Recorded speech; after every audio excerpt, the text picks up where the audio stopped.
morning from Camp Verde, Arizona. Many of you may have never heard of Camp Verde, but it's actually really close to Sedona. We're about 30 minutes from Sedona, right off I-17, just south of Flagstaff. And it's actually a cool little place. There's several national monuments and some cool history here, and it's kind of an up-and-coming place, I think. And that's why this morning we are at Montezuma Castle National Monument. Now, the name is a little bit of a misnomer because in the 1860s, the European-American explorers who gazed upon this at first thought it belonged to Emperor Montezuma's empire. So Montezuma's castle is actually a really cool structure and has quite the history. This thing was built in 1100. That makes it 900 or more years old, which is impressive in itself that it's still standing. When they found this, it was still pretty much totally intact, which is crazy. It stands about 5 stories tall, has about 20 rooms in there, and could house about 35 to 40 people. The entire structure is made of stone and mud. Its placement in the side of this cliff is actually really cool because it gave them lots of benefits. One, they were able to be away from any flooding that happened down here in the valley. They had oversight so they could see any intruders, and it also helped them regulate temperature. So this wall is south facing, so during the winter they get sunlight on that wall, which makes it about 15 degrees warmer inside, and then in the summer, because the sun is so high and overhead, the natural overhang of the cave actually makes it about 15 degrees cooler inside. The Montezuma Castle structure is pretty impressive. However, it wasn't the only structure here. It was actually part of a larger community. If you look at the loose rocks on the hill behind me, those are actually the remains of pueblos that people used to live in and work in as well. The peoples that occupied this area were actually an agrarian society. They grew beans, they grew corn, and also they grew cotton. The men here were known for their textiles that they used to manufacture using the cotton. If you look at the side of the cliff, you can see these little rooms where they used to store beans and corn, and they said that they could store them for up to 2 to 3 years due to the lack of humidity here. So right behind me on this rock face, there would have actually been a second castle here. They call it Castle A, so they believe back in the day it would have been a 5-story castle and would have had like 45 rooms, which is more than double the amount of rooms that would have been in Montezuma Castle, and this place would have housed 100 or more people. It was pretty much in ruins when they found it, so they had to excavate the site, and what they believe that they learned from that was that this place actually caught on fire and was burned, and it kind of fell from the cliff. Now, this beautiful tree right here is called an Arizona sycamore, and they used it extensively in the building of the castle and pueblos. As a matter of fact, you can still see some of the original supports made out of Arizona sycamore in the ruins today.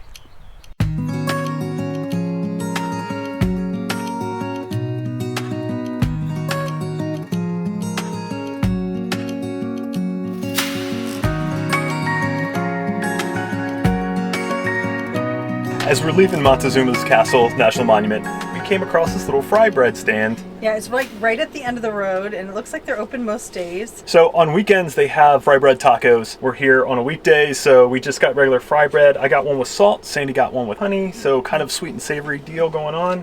Ooh, nice, fresh, and hot. He made them right there in front of us. That's really good with just the honey on it. I've been wanting some fry bread for a while. That's so good. Sandy likes the sweet things. I like the savory things.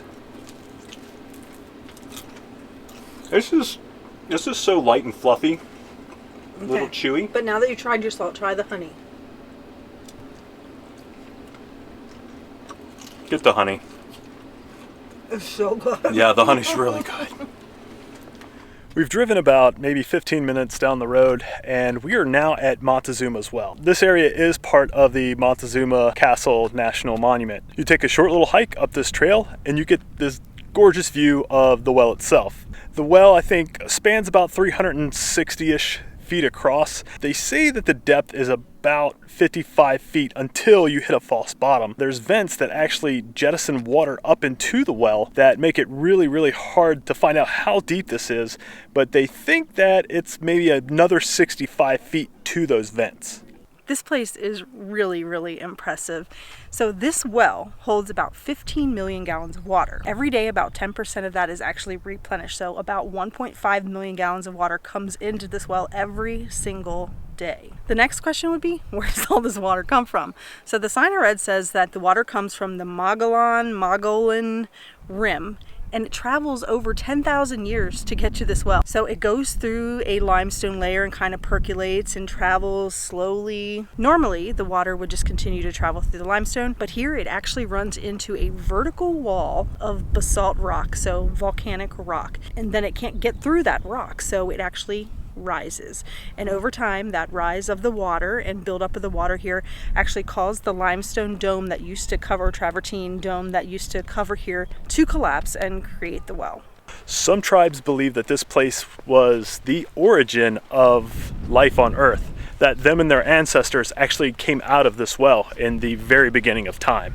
Interesting fact is that there are no fish in this water. This water is pretty inhospitable to a lot of life forms. So there is 80% more carbon dioxide in this water than you would find in a normal lake. And it also has significant levels of arsenic in the water. But the cool thing is there are actually somewhere around 5 to 7 species. I've seen 2 different things, so I'm not sure which is the correct one, are living things that live in this water or around this area that live nowhere else. So there's a shrimp-like creature, a leech, a diatom, which is basically a one-celled algae, some of the reeds that grow down here along the tree, and there's a couple others. That's really cool that these are found like nowhere else on the planet. Sharks. Massive? No, okay, sharks. Well, at least the leeches, they're not the blood-sucking kind. No, they're not. So I know what you're thinking. You're thinking, man, this thing has a massive amount of water coming into it daily. Why doesn't it overflow? There's actually a natural relief channel that's in the side of the well here, and it actually flows through there. And prehistoric farmers actually used that relief to dig a trench to irrigate their crops. There are also really, really cool dwellings here. So a lot of the dwellings actually are built into the side of the cliff, like over on the Montezuma Castle side. So there are tons of dwellings built into the edge of the cliff, as well as there are several dwellings that used to exist here on top of the cliff. Right behind me, there's a bunch of rubble and rocks and stuff. These were actually parts of some of the dwellings that were here at the time. But perhaps the coolest dwellings here are the cave dwellings. So there is a path that goes down alongside the well that leads to a cave, and you can't go in the cave any longer, but you can kind of look back and you can see where they had built dwellings and doors back in the cave. The reason they don't let you back in there nowadays is 1, for safety, and 2 is it is a habitat for some bats. If you take a look next to the cave dwelling down there, you'll actually see graffiti from the 1800s. Now, the Park Service actually decided to leave that up because it's kind of pre-park history.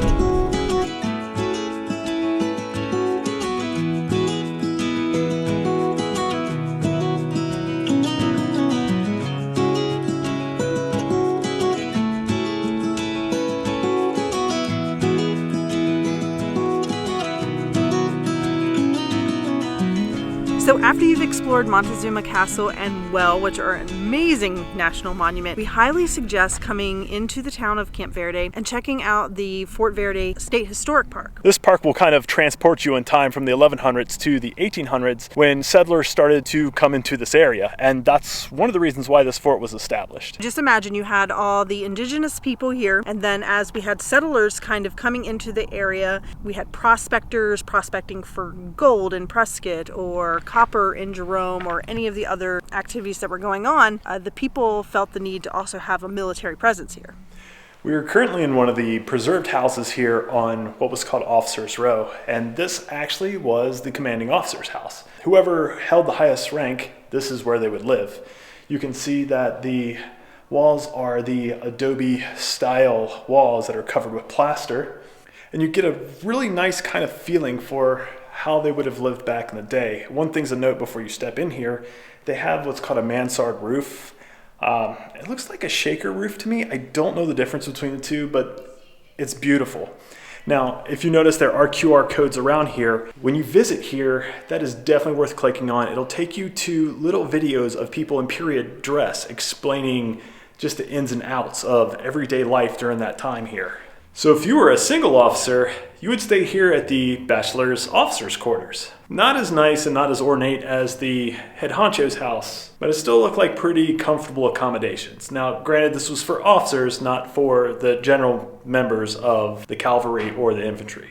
So when you look at these buildings from the outside, you may not realize that they are adobe buildings. And so they've left some of these spots where you can actually see the adobe clay underneath. It's really kind of impressive because you can actually see the old straw and all those things that are kind of mixed in with it. But they ended up covering it in plaster to protect it, because if this gets wet, it's like wet mud and it's just going to kind of fall apart. As we've already showed you, there was the commanding officer's quarters, there was the bachelor's officer's quarters, and this behind us would have actually been the location of married officer's quarters. So if you weren't the big guy here and you were married, you would still live with other people in a house. This is where that would have been. This building actually collapsed from a snowstorm back in like 1910. It's no longer here. Really cool. And then now we're going to head down to the surgeon's quarters, which is where the doctors or surgeons would have lived. So inside the surgeon's house, you would of course have, your operating room, really different from what we have now. So medicine back in the day was pretty rudimentary. In fact, you didn't even need a certificate to practice medicine until the early 1900s. A lot of these guys were also naturalists, so they would study the local flora and fauna. They actually gained a lot of valuable information, and it's one of the reasons why we know so much about the flora and fauna here today. So we just showed you the quarters for officers, and there are 3 of the original buildings. So these are the buildings that were built here in the late 1800s, which is quite impressive that they're still here and standing.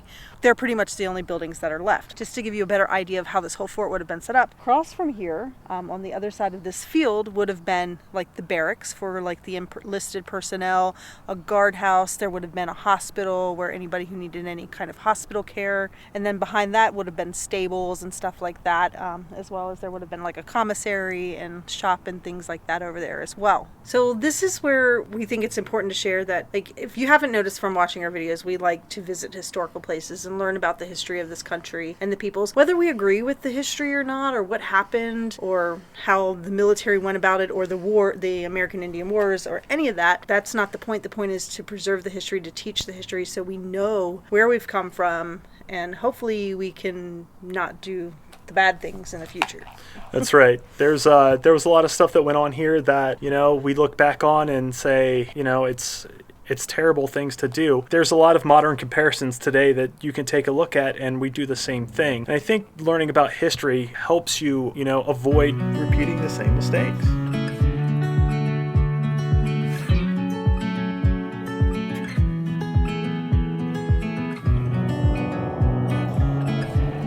Man, history makes me really hungry. Of course, I'm always hungry. And we like checking out local places and really supporting local businesses in our travels. We found an amazing little cafe here. That's right. It's called Udderly Divine. It's a cafe and bakery, and they have a good sized menu. So don't judge me on this. I've been craving a chili cheese dog for days, and I noticed that they had one, and I have no regrets. It was delicious. And I had a chicken salad sandwich on a croissant, which was delicious and so well made. But the star of the show, I think, is the desserts there. So they even make these little personalized pies. And then I got a blueberry cheesecake muffin. And I have a mixed berry cream cheese bar.